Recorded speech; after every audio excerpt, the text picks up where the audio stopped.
खुंथायाव गैयै बिपिएफ हानजाजों जयेन जाफैबाय मा जाहोननि थाखाय बिपिएफआव हाबफैखो? अके गिबियावनो आङो नोंथांमोनखौ बे निउस चेनेलनि थ्रुयै मोनसे मेसेजखौ पाठायनो सानदों जोंनि रायजो राजा बिथांमोननो। जोङो जाहैबाय दानिल' नांनाय मानसि नङा, जोङो पार्टियाव थानानै जों नांबोदोंमोन, नांनानै संगठनाव थानानै नांबोदों, नांबोनायजों लोगोसे जोङो ससियेल वर्कार जानानै बड' पिपल कमिटि फर पिस इनिशिएटिभनि अर्गानाइजिं सेक्रेटारि काउन्सिलनिमोन आङो।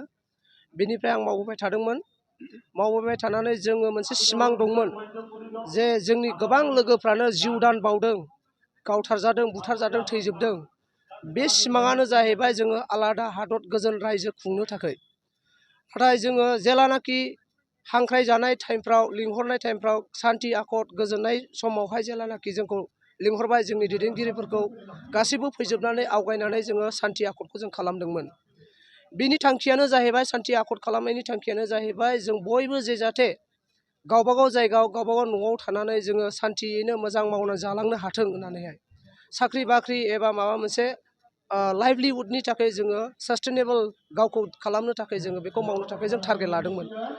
नाथाय जेलानाखि इउपिपिएल नङा, जेरावहाय नोंहा आबसु, इउबिअ आरो नोङो एनडिएफि मोनब्रै फेक्सन जेला आकर्ड जादों, आकर्ड जानायाव जेला जों आकर्डनि जिथु दफाफोरखौ नुदों, बेवहाय जोंहा मोनसे गोजोननाय गैयि जादों।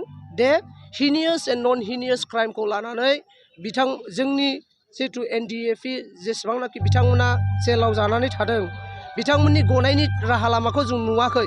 बिनिखायनो जों गोजोननाय गैयि जादों। आरो आकर्डनि उनाव जोङो नुनो मोनबाय, जेराव बिटिसिनि 2003-10 फेब्रुवारि आकर्ड जानायनि टाइमाव बिटिसिया जेरावहाय फुल प्लेजेड पावार दंमोन। फुल प्लेजेड पावारा जाहैबाय चिफ, जोंनिनो अन बिटिसिआव चिफ जायो, बिथाङा गासैबो डिपार्टमेन्टखौ सालायोमोन।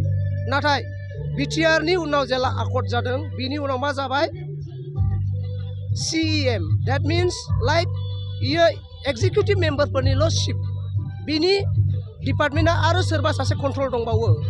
स' बेखौ जों नुनानै दा अनेक दुखु मोनदों आरो जोङो रायजो राजाफोरनि मोखाङावबो नुदों दिनै गोजोननाय गैया। बेखौनो जों बुंनो सानदों, इउपिपिएलनि जिथु दा दैदेनगिरिफोर बिथांमोना बिसिनि गेजेराव क'अपारेसन गैया, क'अर्डिनेसन गैया। बिनिखायनो दिनै जोंबायदि सासे इउपिपिएलनि जानानै नांनानै होनानै देरहाहोनाय खाम्फासारखौ फेजेननाय बायदिया, दिनै जोङो फेरेंगाखौ देरहाहोनाय बायदि मानसिया मानो थाखाय जोङो बिपिएमआव जयेन जाफिननो खोथा फैदों, बिपिएमआव मानो जयेन जादों? बेल' दे जोङो सोलायनाय लिडारफोरखौ नांगौ। सोलायनाय लिडारफोरखौ लानानै जोङो जेरै जोंनि बिटिसिआ 10 फेब्रुवारियाव आकर्ड जानानै जोंनोहाय उदांस्रि मोनसे सासे चिफ होननानै जोंनि बर'आ सिनायथि जादों। आरो बे बर' सिनायथि जानायजों लोगोसेनो जोङो जोंनि हारिखौ जौगाहोनो हादों आरो रिसपेक्ट मोनदों, मान मोनदों। दिनै प्रमद बर'आ सिएम जानानै सासे चिफ मिनिस्टारनि बडिगार्डजों नारखाजायो। खिन्थु जोङो बिटिसिनि आमोलाव जोंखौ हाग्रामा सारखौ जों मालाबाबो नारखाजानाय नुवाखै। So' dignity matters, dignities of our Bodo' people matters. Because of that, बिनि थाखायनो जोङो दिनैहाय आं इउपिपिएलखौ नागारनानै बिपिएमआव देरहागोन होनना नोंथाङा रोखा फोरमायगोन नामा? फार्स्ट एन्ड फरमस्ट, गिबि सरकार सोर बिटिसिखौ दाजेनदों बिथांमोनखौ मोजां मोननाय आरो अननाया दिनैसिमबो दङ। आरो जेनाखि इउपिपिएलआव थांनाय हान्जाफ्रा बिपिएफनिफ्राय बिथांमोना मोनसे सोलायनायखौ लुबैदोंमोन। बे सोलायनायखौ लानानै बिथांमोना थांदोंमोन आरो जयेन जादोंमोन। नाथाय जयेन जानायनि उनाव, थानायनि उनाव बिथांमोना नुबाय सोलायनो हायाखै। जेराव नोंनि पावार एन्ड फांसना दंमोन, बे गासैबो बोखारजोबजाबाय। आरो जेराव नोङो आपग्रेड जानांगौमोन, माने नोङो गाहायाव जानाय हिसाबाव मानसिफ्रा दिनै बिपिएफआव फैफिनजोबना दं। दिनैनि समाव गुबुन गुबुन दोलोआव, जाय बिपिएफनि अनगायै गुबुन गुबुन दोलोआव एनडिएफनि माखासे बारग' एनडिएफिफोरा लोब्बा लानानै दं, बिथांमोनखौ मा खावलायगोन?